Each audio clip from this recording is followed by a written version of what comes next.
नमस्कार छात्रों, आज हम प्रश्नावली 2.3 का प्रश्न नंबर 2 हल कर रहे हैं।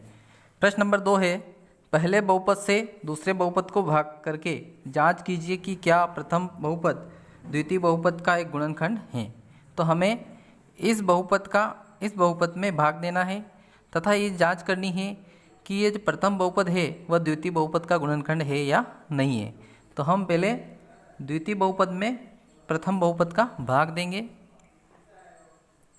यहाँ पर t की घात 2 माइनस 3 का 2t की घात 4 प्लस 3t की घात 3 माइनस 2t की घात 2 माइनस 9t माइनस 12 में भाग देंगे।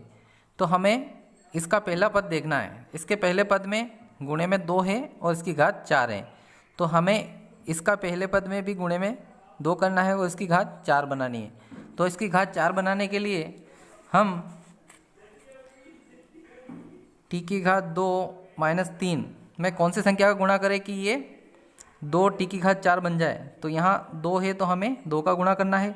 अब यहाँ t की घात 2 है तो हमें कौन से संख्या का गुणा करेंगे ताकि ये t की घात 4 बन जाए। तो हम यहाँ पर t की घात 4 बनाने के लिए t की घात 2 का गुणा करेंगे। हमें पता है कि गुणा करने पर घातें जुड़ती है, तो t की घात 2 का गुणा करेंगे तो t की घात 4 बन जाएगा। तो ये हो जाएगा 2t की घात 4। ये इसके जैसा पद बन गया है, सेम पद बन गया है। अब हम इसका ये इस 3 में भी गुणा करेंगे तो ये हो जाएगा माइनस 2 तिया 6 हो जाएगा और t की घात 2 ऐसा ही रहेगा। तो ये हो गया 2t की घात 4 माइनस 6t। तो हमने जिसका गुणा किया है उसको भागफल में ऊपर लिखेंगे। तो हमने 2t की घात 2 का गुणा किया था तो ये हो जाएगा 2t की घात 2, और जो प्राप्त हुए हैं उनको यहाँ पर उनकी घातों समान घातों के नीचे लिख देंगे। तो यहाँ t की घात 4 है तो t की घात 4 के नीचे t की घात 4 लिखेंगे। तो ये हो गया 2t की घात 4। ये यहाँ पर t की घात 2 है तो t की घात 2 कहाँ पर है, यहाँ पर। तो यह हो जाएगा माइनस के 6t की घात 2। अब हम इनको घटा लेंगे। घटाने पर नीचे वाली संख्या के चिन्ह बदलते हैं तो ये माइनस का हो जाएगा और ये माइनस वाली संख्या प्लस की हो जाएगी। तो इससे ये कट गया। अब यहाँ पर t की घात 3 हमें दिख रहा है, ये प्लस के हैं इसलिए 3t की घात 3 ऐसा ही रहेगा। ये दोनों विपरीत चिन्ह है, ये प्लस का है और ये माइनस का, तो ये घट जाएंगे तो बचेंगे। बड़ी संख्या प्लस की है इसलिए प्लस के 4, 6 में से 2 गए तो 4 बचेंगे और साथ में t की घात 2 माइनस 9t माइनस 12। अब हमें वापस से ये पहला पद देखना है और इसका पहला पद देखना है। तो हमें इसके जैसा इस पद को बनाना है। तो ये बनाने के लिए हम कौन सी संख्या गुणा करेंगे वो समझ लेते हैं। इसको रब कार्य में करेंगे तो यहाँ पर t की घात 2 माइनस 3 को ये वाला पद बनाना है। तो इसमें 3 का गुणा हो रहा है तो हम 3 का गुणा करेंगे। अब हमें t की घात 3 बनानी है तो किसका गुणा करेंगे, t की घात 2 तो पहले ही है तो एक t का और गुणा करेंगे तो घातें जुड़ जाएगी तो t की घात 3 बन जाएगा। तो यहाँ हम 3t का गुणा करेंगे तो ये हो जाएगा 3t की घात 3 माइनस 3 का 3 में गुणा होगा तो माइनस के 9t हो जाएगा। जिसका हमने गुणा किया वो भागफल में ऊपर लिखेंगे। तो हमने 3t का गुणा किया था प्लस के 3t और जो प्राप्त हुए हैं उनको उनकी समान घातों के नीचे लिखेंगे। तो यहाँ 3t की घात 3 है तो 3t की घात 3 हमें यहाँ दिख रहा है तो इसके नीचे लिखेंगे 3t की घात 3। अगला 9t है तो हमें t वाला पद देखना है तो ये हो जाएगा माइनस के 9t। अब हम इनको घटा लेंगे। घटाने पर इनके चिन्ह बदल जाएंगे, ये माइनस का हो गया और ये प्लस का, तो इससे ये कट जाएगा। यहाँ पर 4t की घात 2 बचा है, यहाँ पर दोनों के चिन्ह अलग अलग है इसलिए ये घट जाएगा। यहाँ माइनस के 12। अब हमें वापस से इसका पहला पद देखना है और इसका पहला पद देखना है। तो यहाँ घातें तो दोनों की सेम है, केवल 4 चाहिए हमें, तो इसमें केवल 4 का ही गुणा करेंगे। बाकी t की घात 2 यहाँ पर भी है, t की घात 2 यहाँ पर भी है। तो हमें ये जो दिख रहा है t की घात 2 माइनस 3 इसमें 4 का गुणा करेंगे क्योंकि यहाँ पर गुणे में 4 है। t की घात 2 तो है इसलिए टी की घात 2 ऐसे ही रहेगा। तो इसका गुणा करेंगे 4 टी की घात 2 हो जाएगा। गुणा करेंगे तो 4 टी की घात 2 माइनस 4 तिया 12 हो जाएगा। अब हम इसको जिसका गुणा किया है उसको भागफल में लिख देंगे। हमने प्लस के 4 का गुणा किया तो प्लस के 4 ऊपर आ जाएंगे और जो आए हैं उनको उनके समान घातों के नीचे लिख देंगे। तो यहाँ पर हमने गुणा करने पर 4 टी की घात 2 आया था, तो 4 टी की घात 2 के नीचे 4 टी की घात 2 लिख देंगे और माइनस के 12 की जगह माइनस के 12। अब इनको हम वापस घटा लेंगे। घटाने पर दोनों के चिन्ह बदलेंगे, ये माइनस का हो गया प्लस का, विपरीत चिन्ह ये प्लस का है ये माइनस का है तो विपरीत चिन्ह घट जाएंगे और ये भी प्लस माइनस का है इसलिए ये भी घट जाएगा। तो यहाँ शेषफल 0 बचेगा। तो यहाँ पर भागफल हमें प्राप्त हुआ है, भागफल बराबर 2 टी की घात 2 प्लस 3 टी प्लस 4 और शेषफल हमें प्राप्त हुआ है बराबर 0। अब हमें प्रश्न में पूछा गया था कि प्रथम पद द्वितीय पद का एक गुणनखंड है या नहीं, ये हमें चेक करना है। तो यहाँ पर हमें शेषफल 0 प्राप्त हो रहा है, अतः हम कह सकते हैं कि ये जो प्रथम पद है वो द्वितीय पद का एक गुणनखंड है। हमेशा ये ध्यान रखना है कि यदि शेषफल में 0 आता है तो ये प्रथम पद द्वितीय पद का गुणनखंड होगा। हम लिख सकते हैं कि यहाँ पर हमें शेषफल 0 प्राप्त हो रहा है, इसलिए बहुपद टी की घात 2 माइनस 3 बहुपद 2 टी की घात 4 प्लस 3 टी की घात 3 माइनस 2 टी की घात 2 माइनस 9 टी माइनस 12 का एक गुणनखंड है।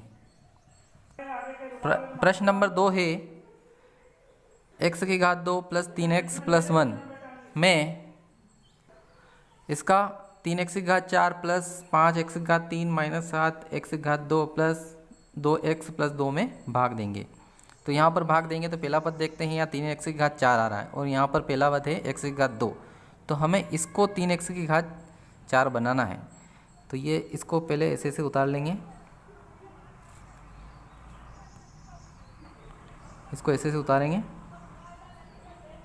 अब इसको 3x की घात 4 बनाना, तो हमें एक तो 3 का गुणा करना है और इसको 4 घात बनाने के लिए x की घात 2 का गुणा करें, क्योंकि समान आधार होने पर घातें जुड़ जाएगी। तो ये हो जाएगा 3x की घात 4 हो जाएगा प्लस 3 का 3 में गुणा हुआ तो 9 और x की घात 2 में गुणा हुआ तो x की घात 3 हो जाएगा प्लस इसका 1 में गुणा होगा तो ये ऐसा ऐसे आ जाएगा 3x की घात 2।